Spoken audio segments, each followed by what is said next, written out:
All right, blue crabs. How am I supposed to get them on? They're all walking around. They're feisty. They're excited. They get excited very easily. I just filled the sink up with water And they get very to rinse excited. them off. I'm getting ready to pop them to cook them up. Daddy, please get a more. All right. Okay, him. Okay, What's so that crab's biting someone's leg? we put a layer of these guys in the pot, and then we have some kosher salt. Oh no. I'm gonna get eaten. This is the mean guy. This is the mean guy. And then Where's his claw? we have He lost his. Daddy, some, Daddy, why he lost his claw? the essential Crab Old ate Bay himself. seasoning Dad, buddy.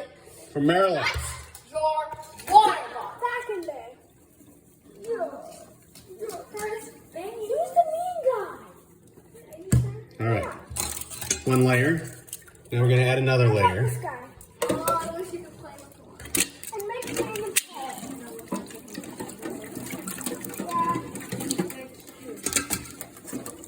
pet. Let's get this guy. No! Put him in there. All right, great. And get this guy. And that guy he wants to hold on to.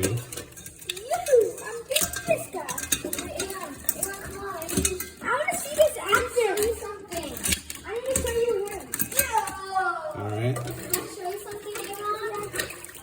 put him in there. Awesome. And then maybe one more. And then we go through the seasoning process again. All right, this is the steaming pot. We're gonna steam the crabs. What's in here is some water, just some vinegar, white vinegar, and some lemon slices. A lot of times I'll use beer, like lager beer, instead of vinegar or in addition to vinegar. But I don't have any lager beer today. That's about maybe an inch of water. It's just enough so that the steamer basket, so that the crabs aren't sitting in the water when I drop the steamer basket in.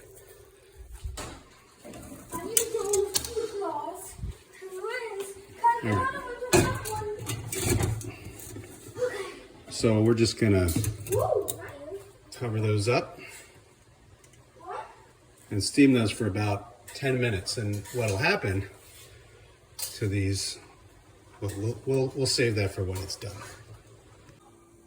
All right, so after about 10 minutes in the steamer pot, they turn red or orange red. What used to be blue, the beautiful blue color on the claws, is now crab color orange.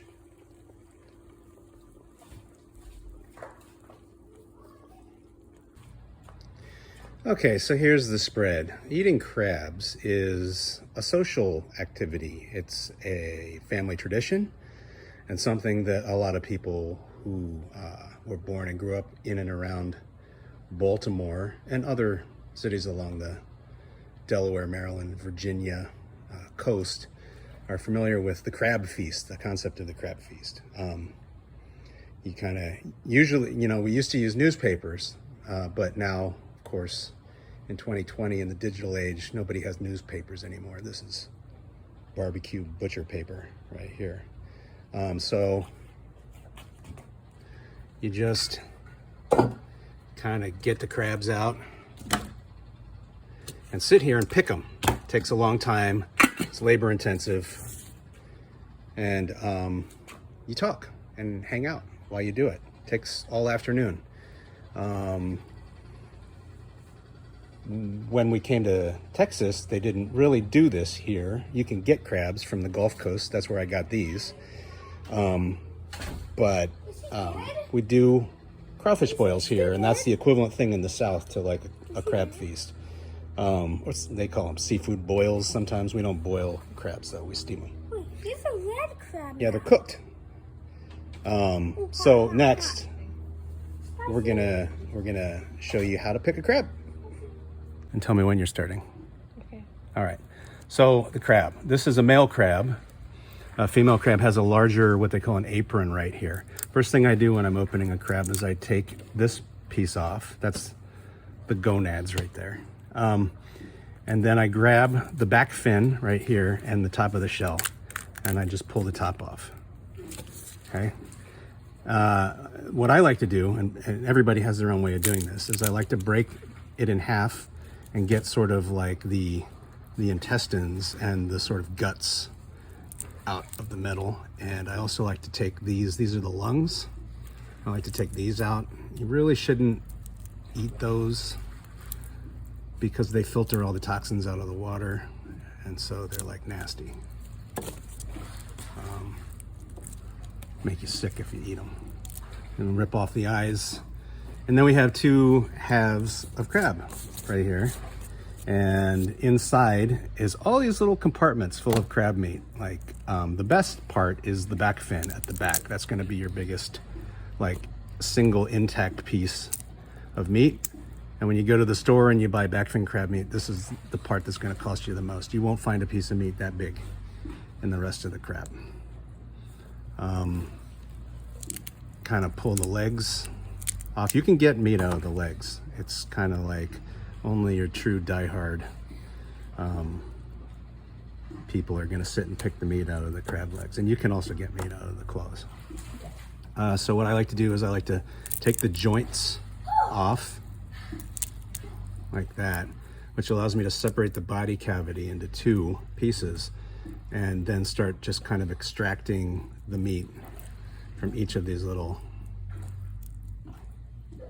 sections.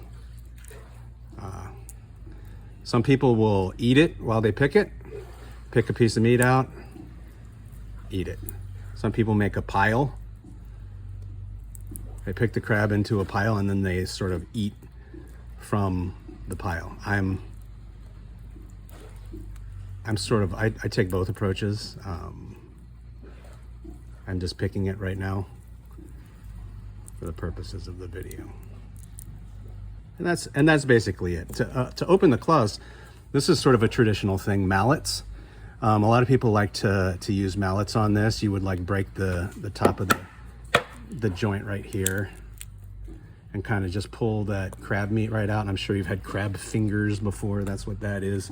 And then there's meat here in the first section of the claw, which if you break it just right, yeah, you can pull it out. I wasn't able to do it, but there's a piece of meat in here. It's a different texture from the meat from inside the body.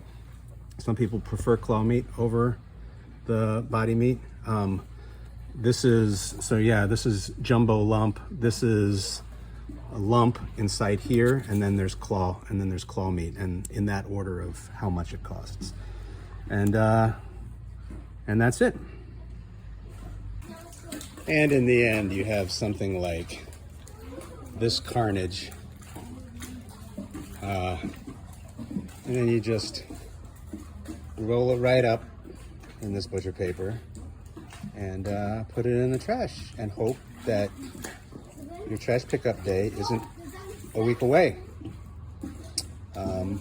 Or that maybe you have a dumpster nearby to illegally dump it into. Not that I can attest to that firsthand.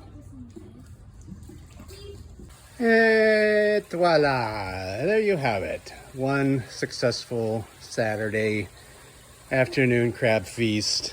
Maryland traditional style. Shout out to my grandma and Grandpa Hutchinson from Baltimore, Maryland, who I have many fond summer memories of learning this tradition from. And if you like this video, don't forget to smash that like button.